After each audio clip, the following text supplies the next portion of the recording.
Subscribe करें हमारे YouTube channel साधना gold को और पाएं वीडियोस सबसे पहले। बेल आइकन दबाना ना भूलें। कृष्ण कहते हैं कि जीव में अगर कामना है, व्यसन है, वासना है, तो वो जीव मुझ तक आ नहीं पड़ता। और इस जीव में बुद्धि नहीं है। अगर जीव में ये सब विषय हैं और उसमें बुद्धि नहीं है, वो भगवान को प्रेम करता है, उसके बावजूद वो दुनिया में भी रहता है, तो भगवान दया कर देते हैं। तो भगवान किसी दिन आकर वो आवरण को चुरा लेते हैं, उस विषय रूपी कवच को तोड़ देते हैं। तो भगवान आपके और हमारे जीवन में कृपा कर देते हैं, और इसी कृपा को समझना आवश्यक है।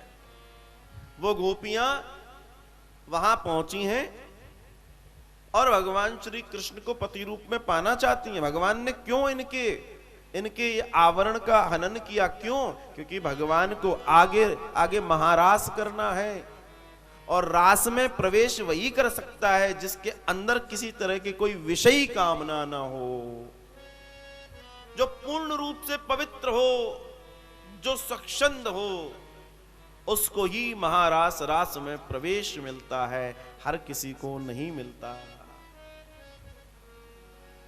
लेकिन आपने तो रास को भी न जाने क्या बना रखा है। रास शब्द को भी आपने मजाक बना लिया महाराज। आश्चर्य की बात होती है कभी कभी। पता है क्यों? क्योंकि आपने पढ़ा है नहीं। आप अगर ये सोचते हो कि आपने बहुत सारी पढ़ाई करी है, तो वो आपने पढ़ाई की है पेट को भरने की, जिससे पेट भरता है। आत्मा का भोजन अगर आपको चाहिए तो सत्संग चाहिए होगा, शास्त्रों की करीब बैठना पड़ेगा, तब आत्मा को पोषण मिलेगा, तब आत्मा पुष्ट होगी और वो परमात्मा से मिलन करेगी। शरीर नहीं जाएगा आपका परमात्मा के करीब, आपकी आत्मा जाएगी। और आत्मा भी कब जाएगी?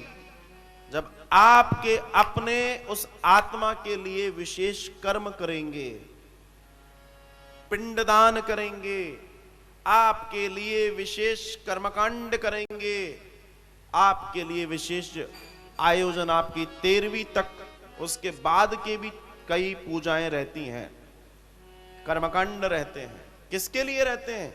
पितरों की तृप्ति के लिए, पितरों की मुक्ति के लिए, प्रेत योनि से मुक्ति के लिए। काल अकाल मृत्यु, हम 3-4 दिन पहले चर्चा कर रहे थे इस विषय पे। अकाल मृत्यु हुई तो मरा था ना वो धुंधकारी, जिसके लिए गोकर्ण जी को कथा सुनानी पड़ी। सारे जतन कर लिए लेकिन वो मुक्त नहीं हुआ। तब गोकर्ण जी से धुंधकारी कहते हैं कि मुझे बचाओ। तो उन्होंने सूर्य भगवान से पूछा। सूर्य भगवान ने कहा इसका एक ही है, श्रीमद् भागवतम कथाहम कुरु।